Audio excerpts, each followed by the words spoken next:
നമ്മൾ 103-ാമത്തെ സർഗത്തിലെ ഒരു പദ്യമാണ് വായിച്ച് അവസാനിപ്പിച്ചത്. ഇപ്പോൾ 2-ൽ നിന്ന് തുടങ്ങുന്നതിന് പകരം 1-ാമത്തെ ശ്ലോകത്തിൽ നിന്ന് തന്നെ തുടങ്ങാം. 103-ാമത്തെ സർഗം പരമാർത്ഥൈകതാ പ്രതിപാദനം. പരമാർത്ഥത്തിൽ ഏകത്വം അല്ലെങ്കിൽ അദ്വൈതം, പരബ്രഹ്മം മാത്രമേ ഉള്ളൂ എന്നുള്ള കാര്യത്തെ ഒന്നുകൂടെ അരക്കിട്ടുറപ്പിക്കുകയാണ്. ശ്രീ വസിഷ്ഠ ഉവാച ഭാമാത്രം ഭാനമാത്രം വാ ശാന്തം ഭാസതയേവ ച ചിന്മാത്രം യദനാദ്യന്തം തസ്യ നാശഃ കഥം കഥാ. ഈ ആത്മാവ് ഭാമാത്രമാണ്. ഭാമാത്രം എന്ന് പറഞ്ഞാൽ അത് കേവലം പ്രകാശമാണ്. പ്രകാശമല്ലാതെ മറ്റൊന്നും തന്നെ ഈ ആത്മാവിലില്ല. ഈ പ്രകാശം എന്ന് പറയുമ്പോൾ ഏതെങ്കിലും പ്രകാശ സ്രോതസ്സിൽ നിന്ന് വരുന്ന പ്രകാശമാണോ എന്ന് ചോദിച്ചാൽ സൂര്യൻ, അഗ്നി, വിളക്ക്, ചന്ദ്രൻ, നക്ഷത്രങ്ങൾ ഇവയൊക്കെ പ്രകാശ സ്രോതസ്സുകളാണ്. അങ്ങനെയുള്ള ഒരു സ്രോതസ്സിൽ നിന്ന് വരുന്ന പ്രകാശമല്ല, നേരെ മറിച്ച് സകല പ്രകാശങ്ങളുടെയും സ്രോതസ്സ് ഇതാണ്. സകല പ്രകാശങ്ങളും പ്രകാശഗോളങ്ങളും ഇതിനോടുകൂടെ ചേർന്ന് പ്രകാശിക്കുന്നവയാണ്. അതുകൊണ്ട് ഇത് പ്രകാശമാണ് എന്ന് പറയുമ്പോൾ ഒരിക്കലും ഒരു ദീപത്തിൽ നിന്നോ സൂര്യൻ, ചന്ദ്രൻ മുതലായ ഗോളങ്ങളിൽ നിന്നോ വരുന്ന പ്രകാശമല്ല. ഇത് ആത്മപ്രകാശമാണ്. എന്ന് പറഞ്ഞാൽ ഓരോ ശരീരത്തിലും ഞാൻ എന്ന അനുഭവത്തിന് കാരണമായിരിക്കുന്ന പ്രകാശം, ഞാനിനെ പ്രകാശിപ്പിക്കുന്ന പ്രകാശം, അതാണ് ഭാമാത്രം എന്നതുകൊണ്ട് ഉദ്ദേശിക്കുന്നത്. അടുത്തത് ഭാനമാത്രം. ഭാനം എന്ന് പറഞ്ഞാലും പ്രകാശം എന്ന് തന്നെയാണ് അർത്ഥം. അപ്പോൾ ഒരേ അർത്ഥമുള്ള 2 വാക്കുകളെ അടുത്തടുത്ത് പ്രയോഗിച്ചിരിക്കുന്നത് എന്തിനാന്ന് ചോദിച്ചാൽ 2 അർത്ഥങ്ങൾ വ്യഞ്ജിപ്പിക്കാൻ വേണ്ടിയാണ് 2 വാക്കുകൾ പ്രയോഗിക്കുന്നത്. ആദ്യത്തെ ഭാമാത്രം എന്ന വാക്ക് ഓരോ വ്യക്തിയുടെയും ഉള്ളിലുള്ള ജീവഭാവത്തെ പ്രകാശിപ്പിക്കുന്ന പ്രകാശം, അല്ലെങ്കിൽ ആ അനുഭവത്തിന് കാരണമായിരിക്കുന്ന വസ്തു എന്നർത്ഥം. രണ്ടാമത് പറഞ്ഞ ഭാനമാത്രം, അത് പ്രപഞ്ചത്തെ ഉണ്ടെന്ന് അറിയിച്ചു തരുന്ന പ്രകാശമാണ്. അത് തൻ്റെ ഉണ്മയെയും അറിയിച്ചു തരുന്നു, പ്രപഞ്ചത്തിൻ്റെ ഉണ്മയെയും അറിയിച്ചു തരുന്നു. വിഷയങ്ങളെ ഉണ്ടെന്ന് അറിയിച്ചു തരുന്നു. വിഷയങ്ങൾ ഏതിൻ്റെ സാന്നിധ്യത്തിലാണ് ഉള്ളവയായി തീരുന്നത്, അതാണ് വിഷയങ്ങളെ പ്രകാശിപ്പിക്കുന്ന പ്രകാശം. അതിനെ നിങ്ങൾക്ക് എങ്ങനെ വേണമെങ്കിലും വിവരിക്കാം. ഭാമാത്രം അത് ജീവഭാവത്തെ പ്രകാശിപ്പിക്കുന്ന പ്രകാശമെന്നോ അല്ലെങ്കിൽ ബാഹ്യവസ്തുക്കളെ പ്രകാശിപ്പിക്കുന്ന പ്രകാശമെന്നോ നിങ്ങൾക്ക് പറയാം. കാരണം ഈ 2 അനുഭവങ്ങളെയും, അതായത് അഹന്തയെയും ബാഹ്യവസ്തുക്കളെയും പ്രകാശിപ്പിക്കുന്നത് ഒരേ പ്രകാശമാണ്. അതുകൊണ്ട് നിങ്ങൾക്ക് എങ്ങനെ വേണമെങ്കിലും പറയാം. ശാന്തം ഭാസതയേവച, ഒരു കാര്യം മാത്രം ഉറപ്പിച്ച് പറയാം, അത് പ്രകാശിക്കുക തന്നെ ചെയ്യുന്നു. അതിൻ്റെ അസ്തിത്വത്തെക്കുറിച്ച് സംശയിക്കരുത്. അത് തീർച്ചയായും പ്രകാശിക്കുന്നു, പ്രകാശിക്കുക തന്നെ ചെയ്യുന്നു. പ്രകാശം മാത്രമാണ് അതിൻ്റെ സ്വരൂപം. അതൊരു വസ്തുവല്ല, അതൊരു വ്യക്തിയുമല്ല. ഈ ലോകത്തിൽ വസ്തുക്കളും വ്യക്തികളും മാത്രമേ ഉള്ളൂ. മൂന്നാമത് എന്തെങ്കിലും ഉണ്ടെങ്കിൽ പറയൂ. ജീവനില്ലാത്തവയാണ് വസ്തുക്കളെന്ന് പറയുന്നത്. ജീവൻ്റെ തുടിപ്പ് ഏതിലുണ്ടോ അതൊക്കെ ജീവികൾ അല്ലെങ്കിൽ ജീവനുള്ളവ എന്ന് നമ്മൾ പറയുന്നു. ജീവനുള്ളവയുടെ ശരീരം ജഡമാണ്. ഈ ജീവൻ അല്ലെങ്കിൽ ചൈതന്യം എന്ന് പറയുന്നത് ശരീരത്തിനെ അറിയുന്ന ഒരു ചേതനാവിശേഷമാണ്. അതൊരു പ്രകാശമാണ്. ശരീരത്തെ ഉണ്ട് എന്ന് അനുഭവിക്കുന്ന എന്തോ ഒന്ന്, അതാണ് നമ്മുടെ ഉള്ളിലെ ഞാനായി പ്രകാശിക്കുന്നത്. അതെന്തായാലും പ്രകാശിക്കുക തന്നെ ചെയ്യുന്നു. അതിനെ സംശയിക്കരുത്. അതിൻ്റെ അസ്തിത്വത്തെ സന്ദേഹത്തോടുകൂടി എന്ന് പറഞ്ഞാൽ സംശയക്കണ്ണോടുകൂടി നോക്കരുത്. ചിന്മാത്രം, അതിനെയാണ് വേദാന്തം ചിത്ത് എന്ന വാക്കുകൊണ്ട് സൂചിപ്പിക്കുന്നത് ബാലകൃഷ്ണൻ നായർ സാറിന് കൂടുതൽ ഇഷ്ടമുള്ളത് ബോധം എന്നുള്ള വാക്കാണ്. ചിത്ത് തന്നെയാണ് ബോധം. ബോധമെന്ന് പറഞ്ഞാൽ അറിവ്. എന്തിനെക്കുറിച്ചുള്ള അറിവ് എന്ന ആ ചോദ്യമല്ല ചോദിക്കേണ്ടത്. എല്ലാറ്റിനെയും ഏത് അറിയിച്ചു തരുന്നുവോ, ഏത് അറിവുകൾക്കും അധിഷ്ഠാനമായിരിക്കുന്നോ അത് ജ്ഞാനസ്വരൂപമാണ്. അതിനെയാണ് ചിന്മാത്രം എന്ന് പറഞ്ഞിരിക്കുന്നത്. ഏത് അനാദ്യന്തം, ആ അറിവ് ഇല്ലാതിരുന്നിട്ട് ഉണ്ടായ അറിവല്ല. കുറച്ചു കാലം തങ്ങി നിന്നതിന് ശേഷം മറഞ്ഞു പോകുന്ന അല്ലെങ്കിൽ മറന്നു പോകുന്ന അറിവുമല്ല.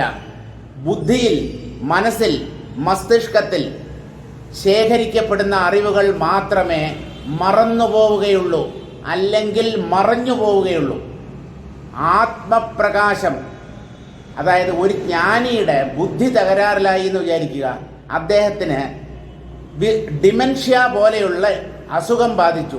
ജഡത്തിന് എന്തസുഖം വേണമെങ്കിലും വരാം. അപ്പോൾ ഒരു ജ്ഞാനിക്ക് വിസ്മൃതി രോഗം, എല്ലാം പെട്ടെന്ന് പെട്ടെന്ന് മറന്നു പോകുന്നു. അങ്ങനെയുള്ള ഒരവസ്ഥ അയാൾക്ക് സംഭവിച്ചാലും ഞാൻ ആത്മാവാണ് എന്നുള്ള അറിവിന് മങ്ങലേൽക്കുകയില്ല. കാരണം അത് ബുദ്ധിയെ ആശ്രയിച്ചുള്ള ഒരു അറിവല്ല, ബുദ്ധിയെപ്പോലും ഉണ്ടെന്ന് അറിയിച്ചു തരുന്ന അറിവാണ്. ബുദ്ധിക്ക് എന്ത് തകരാറ് സംഭവിച്ചാലും ആത്മാവിൻ്റെ ആ ആത്മാനുഭവം എന്ന് പറഞ്ഞാൽ എല്ലാം ആത്മാവാണ് എന്നുള്ള അറിവല്ല, അവിടെ ഞാൻ ആത്മാവാണ് എന്നുള്ള അറിവാണ്. എല്ലാം എന്നുള്ളത് ജ്ഞാനിയുടെ കാഴ്ചപ്പാടിൽ ഇല്ല. ഒന്നിൽ കൂടുതൽ ജ്ഞാനിയുടെ ദൃഷ്ടിയിലില്ല. അതുകൊണ്ട് അദ്ദേഹത്തിൻ്റെ ബുദ്ധിയിൽ രേഖപ്പെടുത്തപ്പെട്ട എല്ലാം മറന്നു പോകുമോ അദ്ദേഹത്തിന് ഡിമെൻഷ്യ രോഗം ബാധിച്ചാൽ എന്ന് ചോദിച്ചാൽ, ഇത് ബുദ്ധിതലത്തിലുള്ള ഒരറിവല്ല. ബുദ്ധിയെ വിനിയോഗിച്ചാണ്, തത്വവിചാരത്തിലൂടെയാണ് ഈ അറിവ് നേടേണ്ടത്. പക്ഷേ ഇത് ബുദ്ധിയെ ആശ്രയിച്ചുള്ള അറിവല്ല. ബുദ്ധിക്കപ്പുറത്തുള്ള പരമാത്മാവ് തന്നെ സ്വയം പ്രകാശിപ്പിക്കുമ്പോഴാണ് ഒരാൾക്ക് ആത്മജ്ഞാനം ലഭിക്കുന്നത്. അതുകൊണ്ട് അത് ആദ്യന്തങ്ങളില്ലാത്ത അറിവാണ്, ഇല്ലാതിരുന്നിട്ടുണ്ടാവുന്ന അറിവല്ല, എന്നെങ്കിലും ഒരു ദിവസം ഇല്ലാതായി പോകുന്ന അറിവുമല്ല. ഈ അറിവിന് ആദിയോ അന്തമോ ഇല്ല. ആദ്യന്തങ്ങളില്ലാത്തതിന് മധ്യവും ഉണ്ടാവാൻ തരമില്ല. അതുകൊണ്ട് അനാദ്യന്ത മധ്യങ്ങളോടുകൂടിയ അറിവാണ്.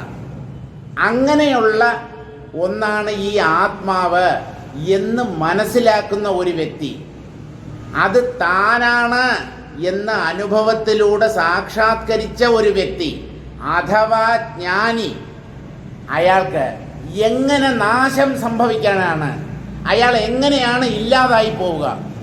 അയാളുടെ മനസ്സില്ലാതാവാം, ശരീരം നശിച്ചു പോകാം, പ്രാണന്റെ സ്പന്ദനം നിലച്ചു എന്ന് വരാം, അയാളുടെ മസ്തിഷ്കത്തിൻ്റെ പ്രവർത്തനങ്ങൾ മുഴുവൻ സ്തംഭിച്ചു എന്ന് വരാം. പക്ഷേ ഈ ആത്മജ്ഞാനം, അയാളുടെ ഉള്ളിൽ ഞാൻ ആത്മാവാണ് എന്ന് അദ്ദേഹം അനുഭവിച്ചറിഞ്ഞ ആ അറിവ്, അത് ഒരിക്കലും നഷ്ടമാവുകയില്ല. നമ്മുടെ മനസ്സിന് 4 തരം പ്രവർത്തനങ്ങളാണുള്ളത്. അന്തഃകരണം എന്നാണ് ഈ ഉള്ളിലുള്ള നമ്മെ വട്ടം കറക്കുന്ന ആ സാധനത്തിന് വേദാന്തം ഇട്ടിട്ടുള്ള പേര് അന്തഃകരണം. അതിന് 4 തരത്തിലുള്ള പ്രവർത്തന വിശേഷമാണുള്ളത്. മനസ്സ്, ബുദ്ധി, ചിത്തം, അഹങ്കാരം. മനസ്സ് എന്ന് പറഞ്ഞാൽ പലതിനെയും ഭാവന ചെയ്യുന്നു, സങ്കല്പിക്കുന്നു, സംശയിക്കുന്നു. ഇതൊക്കെയാണ് മനസ്സിൻ്റെ വൃത്തികൾ. ഒരേ സാധനം തന്നെ 4 രീതിയിൽ പ്രവർത്തിക്കുന്നു. ഒരു തീരുമാനം എടുക്കുമ്പോൾ ബുദ്ധിയാണ് അവിടെ പ്രവർത്തിക്കുന്നത്. എന്ന് പറഞ്ഞാൽ തീരുമാനിക്കുന്ന ആ കഴിവിനെയാണ് നമ്മൾ ബുദ്ധി എന്ന് പറയുന്നത്. അത് മനസ്സിൻ്റെ കഴിവ് തന്നെയാണ്. സംശയിക്കുക, ഒരു തീരുമാനത്തിൽ എത്താൻ പറ്റാതിരിക്കുക, അപ്പോഴാണ് നമ്മൾ മനസ്സിൻ്റെ തലത്തിൽ നിൽക്കുന്നത്. ഒരു തീരുമാനം എടുക്കാൻ കഴിഞ്ഞാൽ അപ്പോൾ ബുദ്ധി പ്രവർത്തിക്കുന്നു എന്നർത്ഥം. ചിത്തമെന്ന് പറഞ്ഞാൽ അനുഭവങ്ങളെയൊക്കെ ഉള്ളിൽ ശേഖരിച്ചു വെക്കുന്ന ഓർമ്മയുടെ തലമാണ്. ചിത്തം. നമ്മൾ മനസ്സ് എന്നുള്ളതിന് പര്യായ പദമായിട്ടാണ് ചെറിയ ക്ലാസ്സുകളിൽ പഠിച്ചിട്ടുള്ളത്. മനസ്സിൻ്റെ പര്യായം 2 പര്യായങ്ങൾ എഴുതൂ എന്ന് പറഞ്ഞാൽ ചിത്തം, അന്തഃകരണം, മാനസം, ഇങ്ങനെയൊക്കെയാണ് നമ്മൾ പര്യായപദം. പക്ഷേ വേദാന്തത്തിൽ ഇവയ്ക്ക് തമ്മിൽ ചെറിയ വ്യത്യാസമുണ്ട്. അപ്പോൾ ചിത്തമെന്ന് പറയുന്നത് ഓർമ്മയാണ്. അതായത് നമ്മൾ അനുഭവിച്ച കാര്യങ്ങൾ ഉള്ളിൽ എവിടെയോ ശേഖരിക്കപ്പെടുന്നുണ്ട്. അതിനെ നമുക്ക് വീണ്ടും പിന്നീട് എപ്പോഴെങ്കിലും ആവശ്യമുള്ളപ്പോൾ ഓർത്തെടുക്കാനും പറ്റും. അതാണ് സ്മൃതി അല്ലെങ്കിൽ ചിത്തം അല്ലെങ്കിൽ ഓർമ്മ എന്ന് പറയുന്നത്. 4മതുണ്ട്, അവനാണ് ഗജരാജൻ, അഹങ്കാരം. ഈ ഡിമെൻഷ്യ രോഗം അവർക്ക് ഞാനുണ്ട് എന്നുള്ള ആ അനുഭവം നഷ്ടമാവുന്നില്ല. ഞാനുണ്ടോ ഇല്ലയോ, ഞാനിനെ അവർ മറന്നു പോകുന്നില്ല. വാസ്തവത്തിൽ ഡിമെൻഷ്യ രോഗം ബാധിച്ചു കഴിയുമ്പോഴാണ് ഈ ഞാനിൻ്റെ ശക്തി കൂടുന്നത്. നമ്മുടെ വീട്ടിൽ 2 പേരുണ്ട്, അതുകൊണ്ടാണ് ഞാൻ പറയുന്നത്. എൻ്റെ അനുഭവത്തിൽ നിന്നാണ് ഞാനിത് പറയുന്നത്. അതിശക്തമാണ്. അവർക്ക് ഓർത്തെടുക്കാൻ പറ്റില്ല എന്നുള്ളത് ശരി, പക്ഷെ അവരെ ഒരുമാതിരി ആക്കുന്ന രീതിയിൽ നമ്മൾ സംസാരിച്ചു കഴിഞ്ഞാൽ അത് പെട്ടെന്ന് മനസ്സിലാക്കും. അപ്പോൾ അതിനൊക്കെ ബുദ്ധിയുണ്ട്. പക്ഷേ ഓർമ്മ തൊട്ട് മുമ്പ് അല്ലെങ്കിൽ ഒരു അരമണിക്കൂറിന് മുമ്പ് എന്താണ് സംഭവിച്ചത്, രാവിലെ ബ്രേക്ക്ഫാസ്റ്റിന് എന്താണ് കഴിച്ചത്, അത് മറന്നുപോകും. അതിങ്ങനെ ആലോചിച്ചുകൊണ്ടിരിക്കും. ഇന്ന് രാവിലെ അത് പെട്ടെന്ന് ഓർത്തെടുക്കാൻ പറ്റില്ല. പക്ഷേ ഈ ഞാനെന്നുണ്ടല്ലോ, ആ ഞാനെന്ന ഭാവം നമ്മുടെ വ്യക്തിത്വത്തിൻ്റെ തായ്വേരാണ്. അതത്ര പെട്ടെന്നൊന്നും നശിക്കുകയില്ല.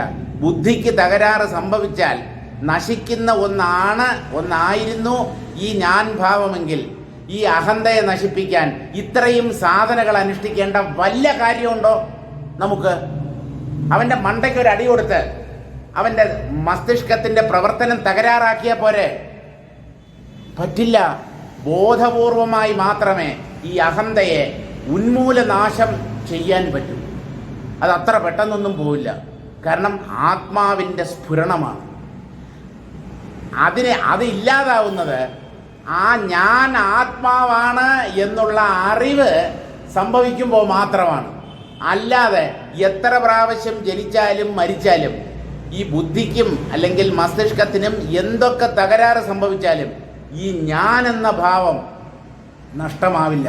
അത് ബോധപൂർവമായി ഒരു സാധകൻ, ഒരു ജിജ്ഞാസു നേടിയെടുക്കേണ്ടതാണ്. പരിശ്രമിച്ചാണ് ആ അഹന്ത നാശം സാധ്യമാക്കേണ്ടത്.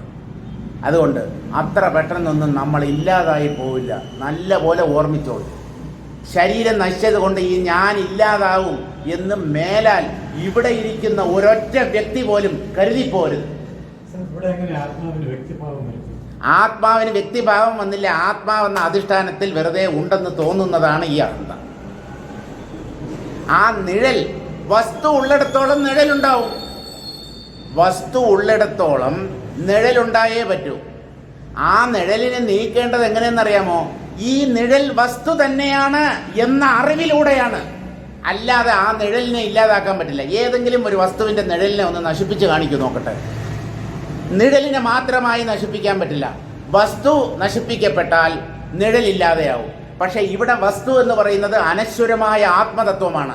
അതിനെ ആര് വിചാരിച്ചാലും നശിപ്പിക്കാൻ പറ്റില്ല. അതുകൊണ്ട് അതോടുകൂടി ചേർന്ന് നിൽക്കുന്ന അഹന്തയെയും സാധാരണഗതിയിൽ നശിപ്പിക്കാൻ പറ്റില്ല.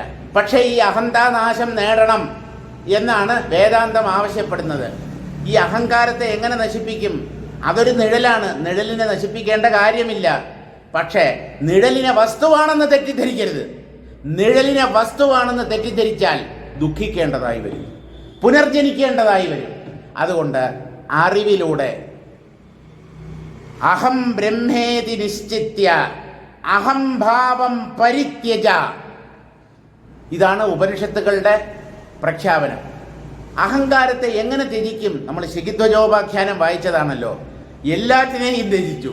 അപ്പോഴും കുംഭമുനി പറയുകയാണ്, ശിഖിധ്വജ, നിന്റെ ഉള്ളിൽ മഹത്തായ ഒന്നുണ്ട്, അതിനെ വേണം ത്യജിക്കാൻ. ബാക്കിയുള്ളതൊക്കെ കൊച്ചു കൊച്ചു സാധനങ്ങൾ, പൊട്ടും പൊടിയുമാണ്. ഏത്? നിന്റെ ആശ്രമം, നിന്റെ കമണ്ടലു, അതുപോലെ നിന്റെ ശരീരം, ഇതൊക്കെ നിസ്സാരങ്ങളാണ്. ഇതിനെയൊന്നും പരിത്യജിച്ചതുകൊണ്ട് കഥയില്ല. ഇതിൻ്റെയൊക്കെ തായ്വേരായിരിക്കുന്ന മഹത്തായ ഒന്നുണ്ട്. ത്യജിക്കപ്പെടാൻ വലുതായ ഒന്ന് ഇനിയും നിന്റെ പക്കലുണ്ട്. ആ പറഞ്ഞതിൻ്റെ പൊരുൾ ശിഖിധ്വജന് മനസ്സിലായില്ല. ശിഖിധ്വജൻ വിചാരിച്ചത് ആശ്രമത്തിന് തീ വെച്ചു, താൻ നിർമ്മിച്ചുണ്ടാക്കിയ ആ പർണശാലയ്ക്ക് തീ വെച്ചു. കാരണം സംഘത്തെ ഉപേക്ഷിക്കാനാണ് കുംഭമുനി പറഞ്ഞത്. ചൂടാലയാണ് കുംഭമുനിയുടെ രൂപത്തിൽ പ്രത്യക്ഷപ്പെട്ടത്. അപ്പോൾ ഈ ആശ്രമത്തിൽ സംഘമുണ്ട് എന്നാണ് ഇദ്ദേഹം പറയുന്നത്. ആശ്രമത്തെ ഉള്ളിൽ നിന്ന് ത്യജിക്കുന്നതിന് പകരം ആ പാവപ്പെട്ട ശിഖിധ്വജൻ ആശ്രമത്തിന് തീ വെച്ചു. ആശ്രമം കത്തിച്ചാമ്പലായി. ഇപ്പോൾ ഞാൻ പരിപൂർണ നിസ്സംഗനായി എന്നങ്ങ് സമ്മതിക്കുന്നോ എന്ന് ചോദിച്ചു. അപ്പോഴും കുംഭമുനി സമ്മതിക്കാൻ തയ്യാറായില്ല. ഇനിയുമുണ്ട്. നോക്കിയപ്പോൾ കയ്യിൽ അടുത്ത് ദണ്ഡവും കമണ്ഡലവും ഒക്കെ ഉണ്ട്. ഓ, ഇതിലൊക്കെ എനിക്ക് സംഘമുണ്ട് എന്നാണ് ഇദ്ദേഹം ഉദ്ദേശിക്കുന്നത്. അതും ഞാൻ ഉപേക്ഷിച്ചിരിക്കുന്നു. ആ കത്തുന്ന തീയിൽ ആ സാധനങ്ങളും വലിച്ചെറിഞ്ഞു, അതും കത്തി ചാമ്പലായി. ഇപ്പോഴെങ്കിലും ഞാൻ സർവത്യാഗം നേടിയവനാണ് എന്നങ്ങ് സമ്മതിക്കാൻ തയ്യാറുണ്ടോ? ഇല്ല ശിഖിധ്വജ, ഇനിയും ഒരു വലിയ കാര്യം നിന്റെ ഉള്ളിലുണ്ട്. വാസ്തവത്തിൽ ആ ഒന്നിനെ ത്യജിച്ചാലേ സർവത്യാഗം പൂർണ്ണമാവൂ. നീ മറ്റുള്ളതിനെയൊക്കെ വെറുതെ അഗ്നിക്കിരയാക്കി. നീ മണ്ടനാണ്, നിനക്ക് കാര്യം പിടികിട്ടിയിട്ടില്ല. എത്ര പറഞ്ഞാലും ഈ ത്യാഗം, അതിൻ്റെ പൊരുൾ നിനക്ക് മനസ്സിലായിട്ടില്ല. ശിഖിധ്വജൻ നോക്കി, ഇനിയിപ്പോൾ തൻ്റേതെന്ന് പറയാൻ ഒന്നുമില്ല. രാജ്യവും തൻ്റെ പട്ടമഹിഷിയെയും എല്ലാം നേരത്തെ ഉപേക്ഷിച്ച് കഴിഞ്ഞു. എന്നിട്ടാണല്ലോ കാട്ടിലേക്ക് വന്നത്. നോക്കിയപ്പോൾ ഇനി തൻ്റെ ഈ ശരീരം മാത്രമേ ഉള്ളൂ. ഓ, ഇതും കൂടെ കത്തിക്കണമല്ലേ എന്ന് പറഞ്ഞ് തീയിലേക്ക് ചാടാൻ തയ്യാറായപ്പോൾ കുംഭമുനി കൈക്ക് കടന്നു പിടിച്ചു. വിഡ്ഢിത്തം കാണിക്കരുത്. ഈ ശരീരം എന്ത് ചെയ്തു? പാവം, നീയാണ് ശരീരത്തെ അറിയുന്നത്.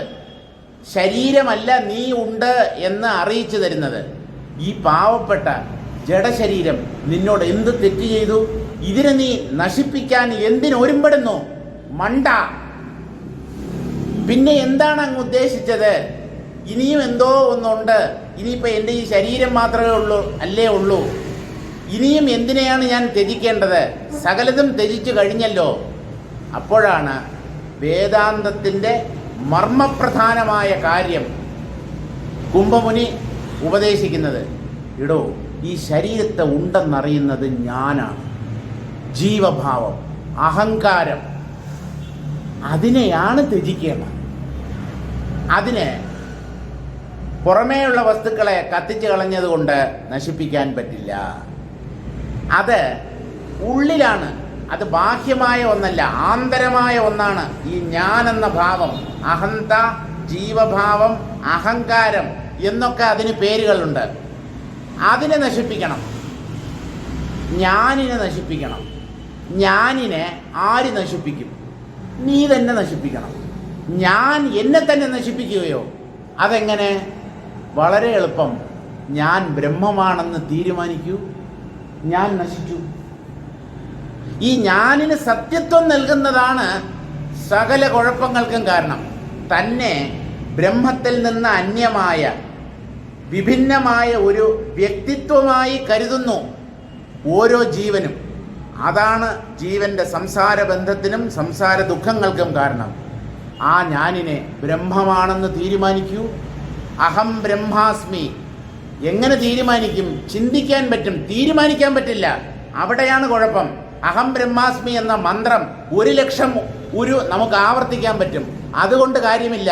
ഞാൻ ബ്രഹ്മമാണ് എന്ന ഉറപ്പ് നേടണം. അതെങ്ങനെ ഉറപ്പ് നേടും? തത്വവിചാരത്തിലൂടെ. എന്താണ് ആ ഉറപ്പ് എന്ന് ചോദിച്ചാൽ വളരെ ലളിതം. ഞാൻ ഒരു വ്യക്തിയല്ല, എങ്ങും വ്യാപിച്ചു നിൽക്കുന്ന അഖണ്ഡ ബോധമാണ് എൻ്റെ ഉള്ളിലെ ഞാനായി പ്രകടമായിരിക്കുന്നത്. ഈ ഞാൻ വെറും നിഴൽ. അഹം ബ്രഹ്മ ഇതി നിശ്ചിത്യ, ഞാൻ ബ്രഹ്മമാണ് എന്ന് നിശ്ചയിച്ചിട്ട് ആ നിശ്ചയം നേടുന്നത് തന്നെയാണ് അഹങ്കാരത്യാഗം എന്ന പേരിൽ അറിയപ്പെടുന്നത്. ഇപ്പം തത്വവിചാരത്തിലൂടെ നേടേണ്ടതാണ്. അത് ഒരു അന്തസ്ത്യാഗമാണ്. ഉള്ളിലുള്ള ആ ഞാനിനെ വാസ്തവമല്ല എന്ന് ബുദ്ധി കൊണ്ട് ചിന്തിച്ച് തീരുമാനിക്കണം. അങ്ങനെ മാത്രമേ ഈ അഹങ്കാരത്തെ നശിപ്പിക്കാൻ പറ്റൂ. അതിന് നമ്മുടേതെന്ന് നമ്മൾ കരുതുന്ന വസ്തുക്കളെ കത്തിച്ചു കളഞ്ഞതുകൊണ്ട് ഈ ഉള്ളിലുള്ള അഹങ്കാരം എന്ന നിഴൽ എങ്ങനെ ഇല്ലാതാവും? പുറമേ ഉള്ളത് കത്തിക്കാൻ നിങ്ങൾക്ക് അവകാശമില്ല. നല്ലതുപോലെ മനസ്സിലാക്കിക്കോളൂ. പുറമേ ഉള്ള ഒന്നിനെയും, നിങ്ങളുടെ ശരീരം ഉൾപ്പെടെ ഒന്നിനെയും കത്തിക്കാൻ അല്ലെങ്കിൽ നശിപ്പിക്കാൻ നിങ്ങൾക്ക് അവകാശമില്ല. എന്തുകൊണ്ടെന്നോ, അതൊന്നും നിങ്ങളുടേതല്ല. ഈ പ്രപഞ്ചത്തിലുള്ള ഒന്നും നമ്മുടേതല്ല. പ്രപഞ്ചത്തെ സൃഷ്ടിച്ചത് നമ്മളല്ലല്ലോ. നമ്മളാണോ ഈ പ്രപഞ്ചത്തെ സൃഷ്ടിച്ചത്? നമ്മുടേതല്ലാത്ത വസ്തുവകകളെ തല്ലി തകർക്കാനോ കത്തിച്ച് ചാമ്പലാക്കാനോ ഉള്ള അവകാശം നമുക്കാരും എഴുതി തന്നിട്ടില്ല. അതുകൊണ്ട് അങ്ങനെയുള്ള വിഡ്ഢിത്തം ഒന്നും കാണിക്കരുത്. നിങ്ങളുടേതെന്ന് പറയാൻ ഈ പ്രപഞ്ചത്തിൽ ഒരൊറ്റ കാര്യം മാത്രമേ ഉള്ളൂ. അത് അവനവൻ്റെ ഉള്ളിലുള്ള അഹങ്കാരം. അതുമാത്രമാണ് നമ്മുടേത്. അതിനെയാണ് ത്യജിക്കാൻ പറഞ്ഞത്. ശംഖുമുഖം കടപ്പുറത്തിലെ 10 സെന്റ് ലാൽ സാർ എനിക്ക് എഴുതി തരുമോ? അല്ലെങ്കിൽ എനിക്ക് ലാൽ സാറിന് എഴുതി കൊടുക്കാൻ പറ്റുമോ? ശംഖുമുഖം കടപ്പുറത്തെ 10 cent. Because it is not mine. അത് എൻ്റേതല്ല, വല്ലവൻ്റെ സർക്കാർ ഭൂമി. നമ്മളെങ്ങനെ ഇടപാട് നടത്തി വാങ്ങുകയോ വിൽക്കുകയോ ഒക്കെ ചെയ്യും? നമ്മുടെ ഭൂമിയാണോ? അല്ലല്ലോ. പുറമ്പോക്ക് ഭൂമി. അത് കച്ചവടം നടത്താൻ ആർക്കെങ്കിലും അധികാരമുണ്ടോ? ഇല്ല. ഈ പ്രപഞ്ചം പുറമ്പോക്കാണ്.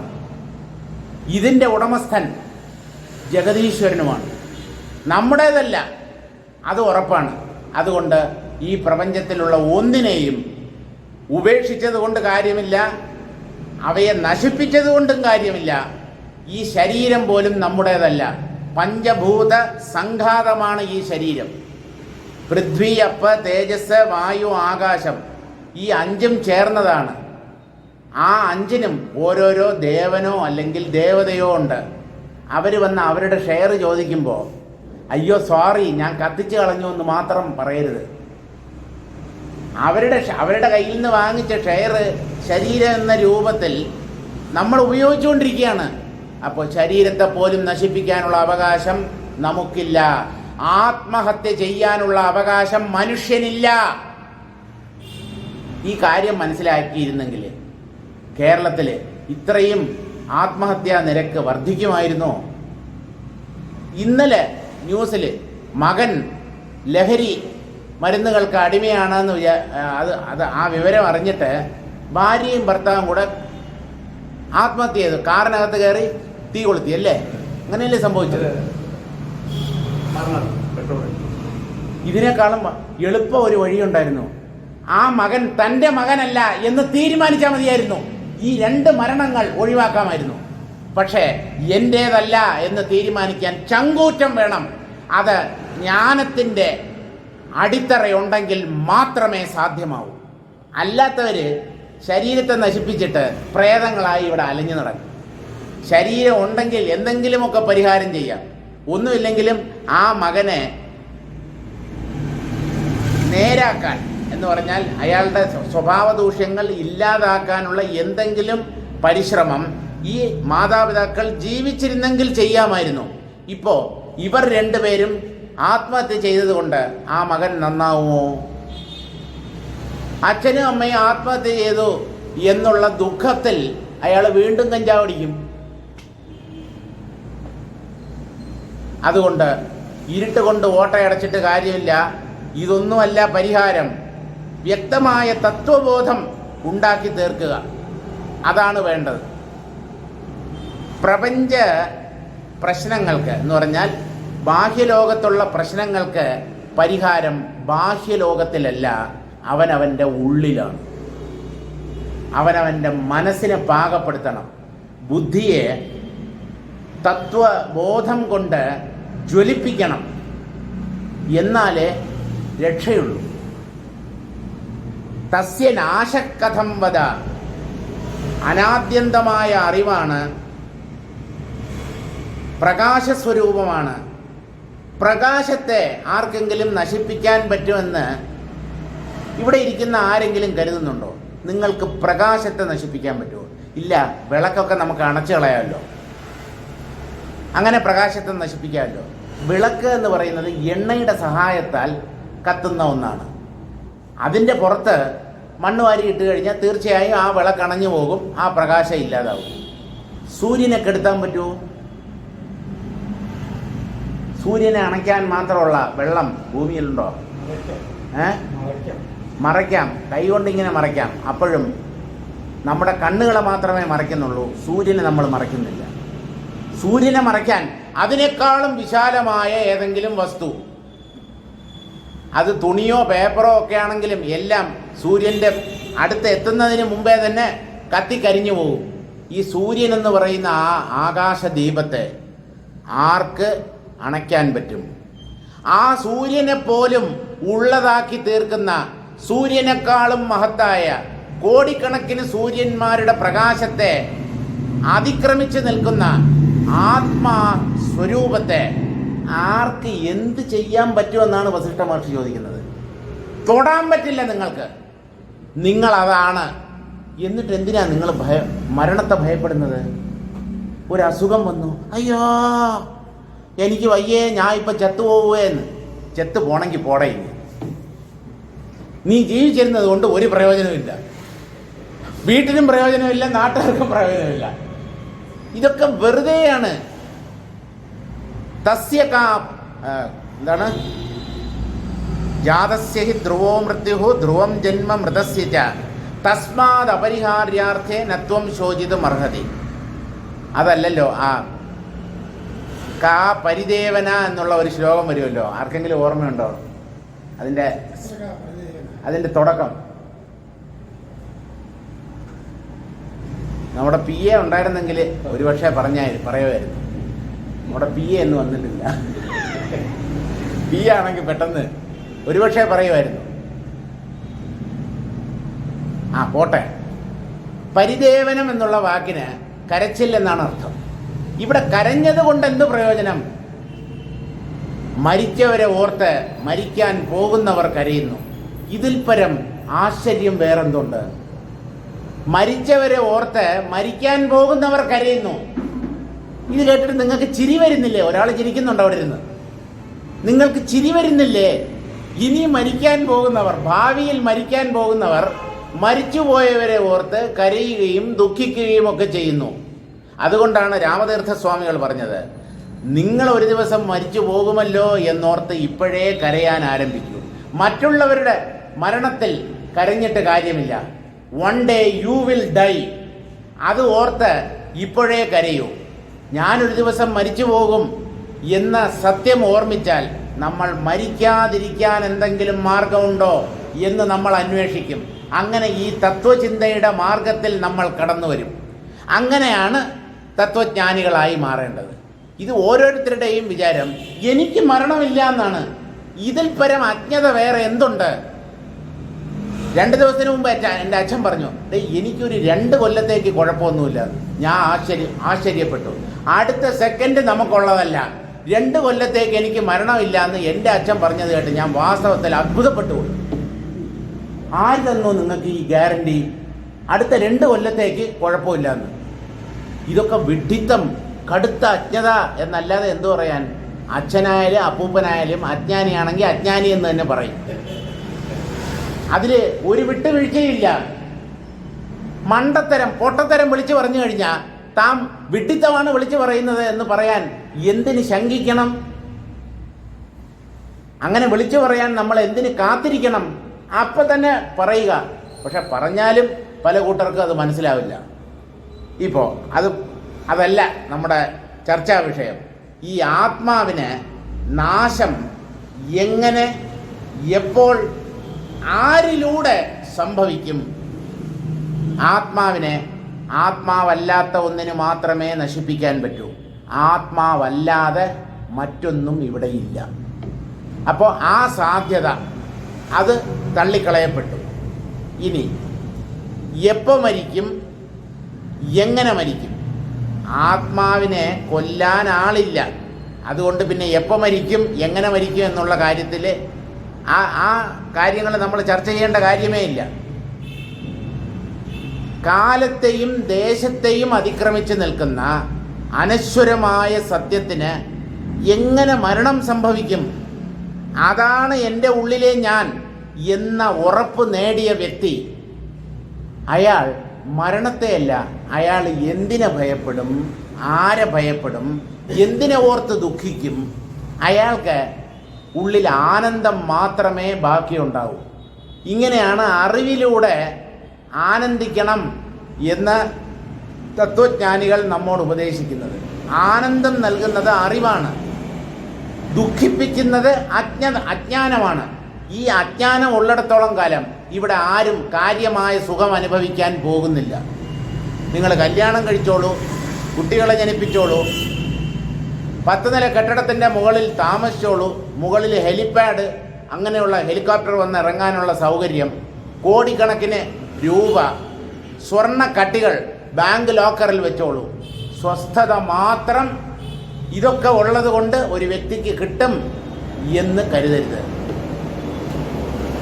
ഇതൊക്കെ നിങ്ങൾ കൈവശം വയ്ക്കാം, തെറ്റൊന്നുമില്ല, പക്ഷെ ന്യായമായി സമ്പാദിച്ചതാവണം.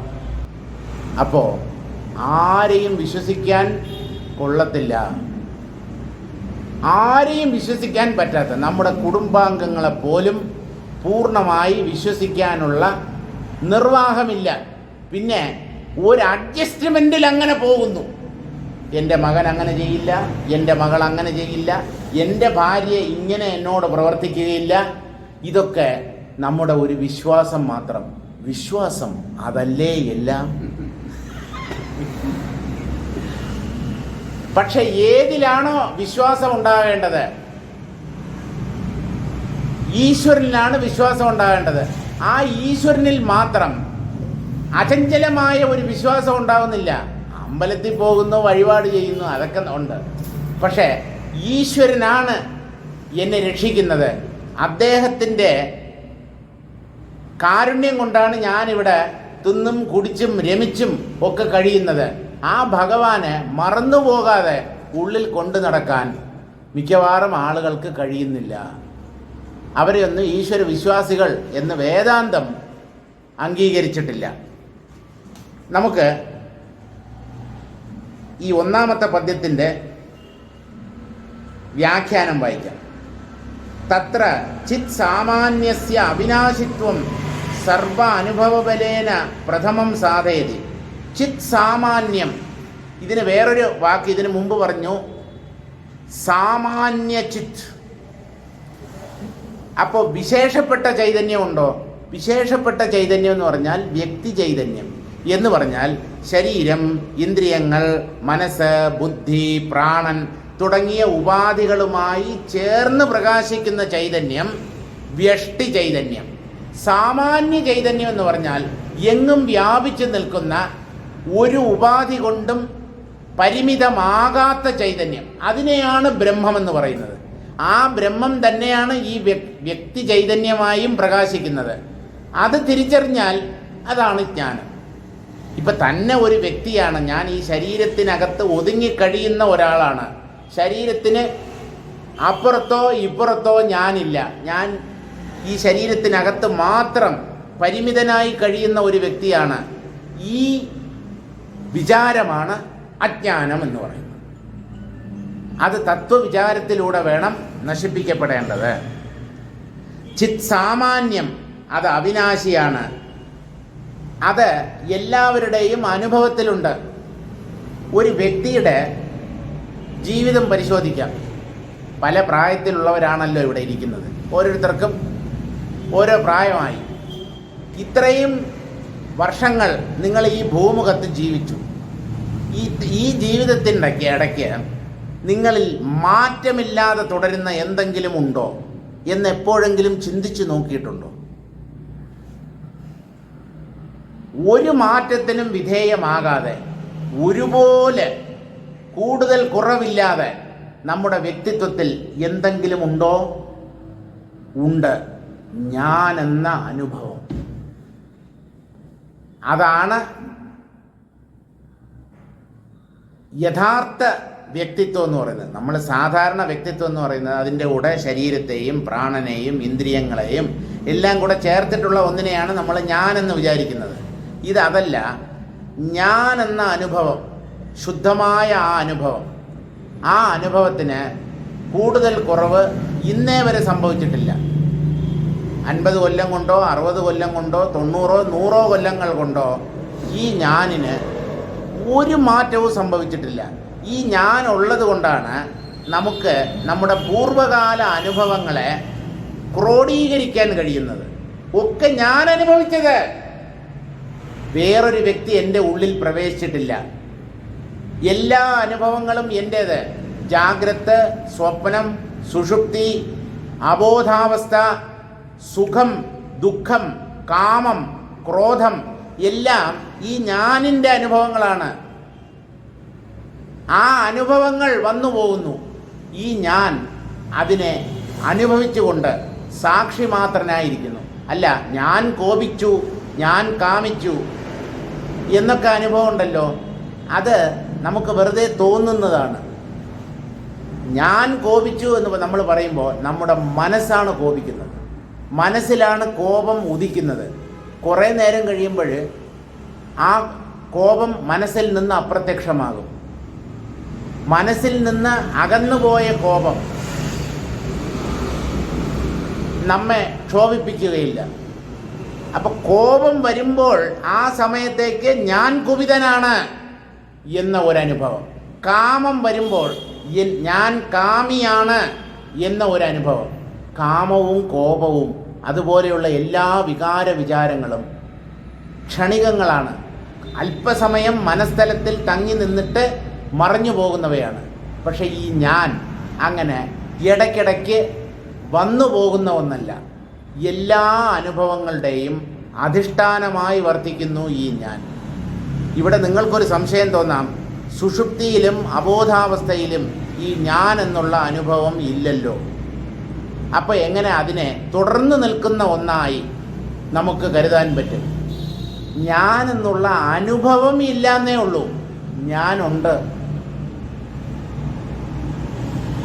ഉറങ്ങി എഴുന്നേൽക്കുന്നയാൾ, ഞാൻ സുഖമായി ഉറങ്ങി, ഉറക്കത്തെ ഞാൻ അനുഭവിക്കുകയാണ് ചെയ്തത്.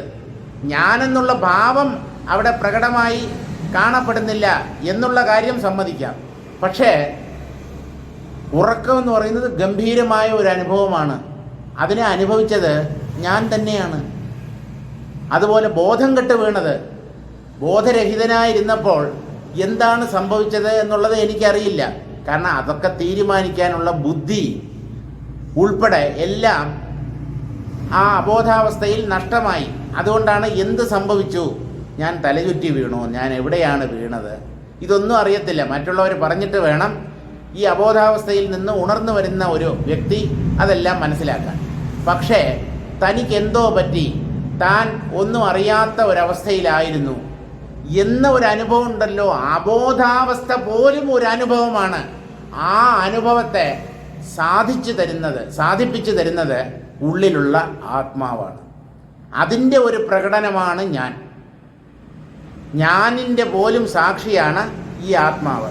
അതുകൊണ്ട് ഇവിടെ സർവാനുഭവ ബലേന, സകല അനുഭവങ്ങളും ഈ ആത്മതത്വം എന്നൊന്നുണ്ട് എന്ന് ഉറപ്പിക്കുന്ന അനുഭവങ്ങളാണ്. പ്രഥമം സാധയതി, അതാണ് ആദ്യം പറയുന്നത്. ഭാമാത്രം ഇതി ജാഗ്രത് സ്വപ്നയോരന്തഃകരണ സാക്ഷിതയ.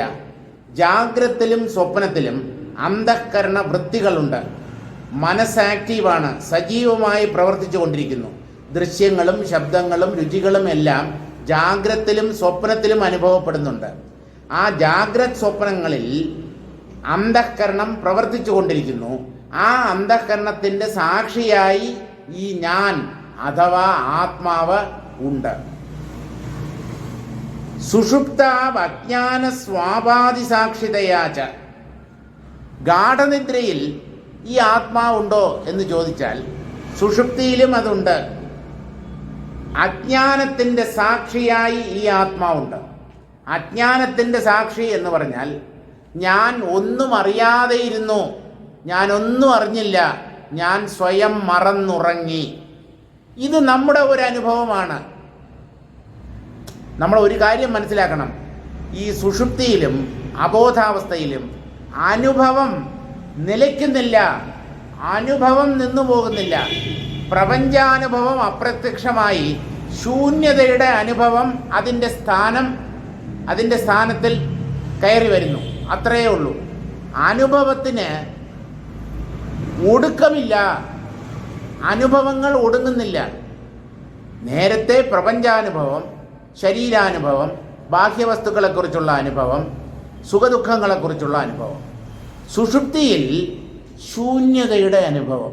ശൂന്യതയെ അനുഭവിക്കുന്ന ഒരാൾ ഞാൻ ഒന്നും അറിഞ്ഞില്ല എന്നേ പറയൂ. അവിടെ അയാൾ ഒന്നും അറിയാത്തതല്ല, ഒന്നുമില്ലായ്മയെ അയാൾ അറിഞ്ഞതുകൊണ്ടാണ് അങ്ങനെ സംസാരിക്കുന്നത്. കൂരിരുട്ടിൽ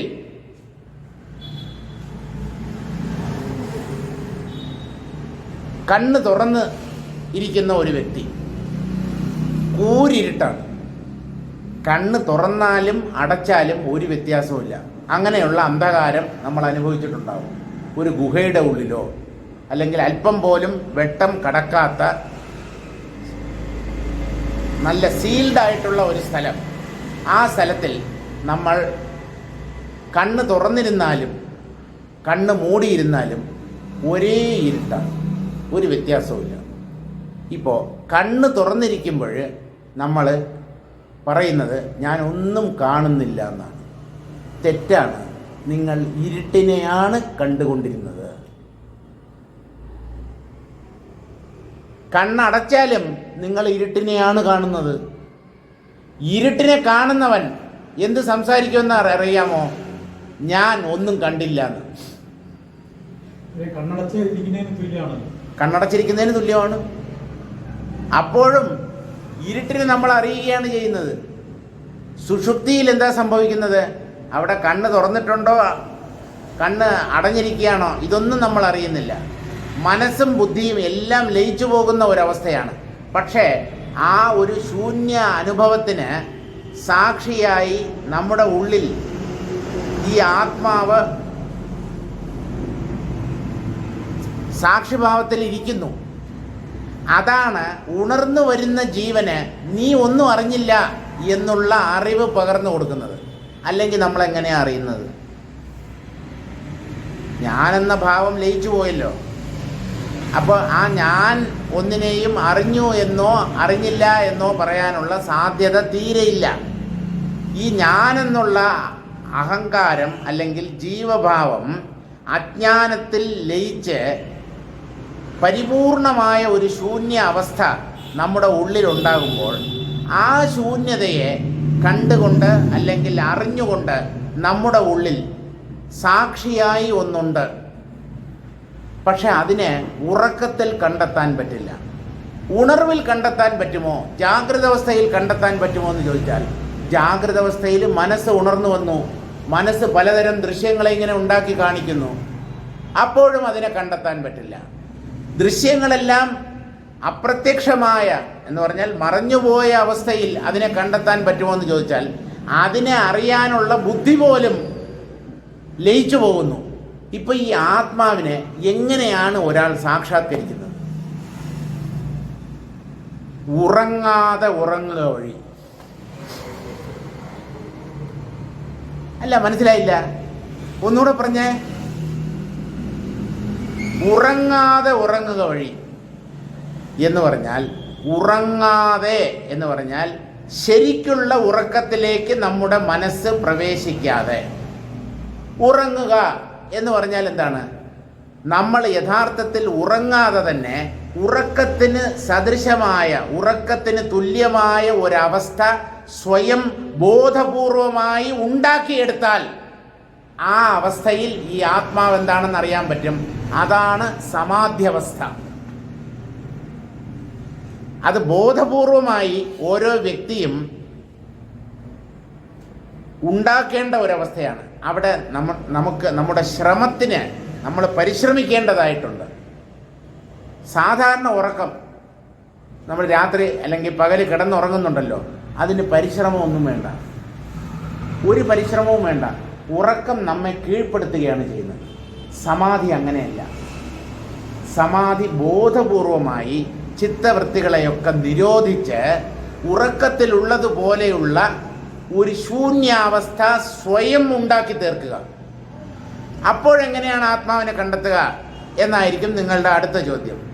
ആ ശൂന്യാവസ്ഥ ഉണ്ടാക്കി കഴിഞ്ഞാൽ ആ ശൂന്യതയെ ഞാൻ ഉറങ്ങാതെ കാണുന്നു. ആ ശൂന്യതയുടെ അനുഭവം ആർക്ക് എന്ന ചോദ്യം ചോദിക്കുമ്പോൾ എനിക്ക് എന്ന ഉത്തരം ഉള്ളിൽ നിന്ന് തന്നെ കിട്ടും. പുറമേ നമുക്ക് ശ്രദ്ധിക്കാനോ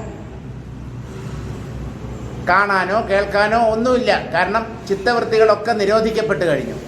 ഇപ്പോൾ ഒരു ശൂന്യാവസ്ഥയാണ് ഉണ്ടായിട്ടുള്ളത്. അതുകൊണ്ട് അവിടെ ശബ്ദസ്പർശ രൂപരസഗന്ധങ്ങൾ ഒന്നും തന്നെയില്ല. ആ സമയത്ത് മനസ്സിനെ ഭ്രമിപ്പിക്കാനുള്ള ഒന്നുമില്ല. കാരണം മനസ്സ് തന്നെ അവിടെ ഇല്ല. ചിത്തവൃത്തികൾ തന്നെ നിരോധിക്കപ്പെട്ട് കഴിഞ്ഞു. ആ സമയത്ത് ഈ ശൂന്യതയുടെ അനുഭവം ആർക്ക്? ഞാൻ ചത്തുപോയിട്ടില്ല. ഞാൻ ഈ ശൂന്യത അനുഭവിച്ചു കൊണ്ടിരിക്കുകയാണ്. ഞാൻ ഉറങ്ങിയിട്ടുമില്ല. അതാണ് ഞാൻ പറഞ്ഞത്, ഉറങ്ങാതെ ഉറങ്ങണമെന്ന്.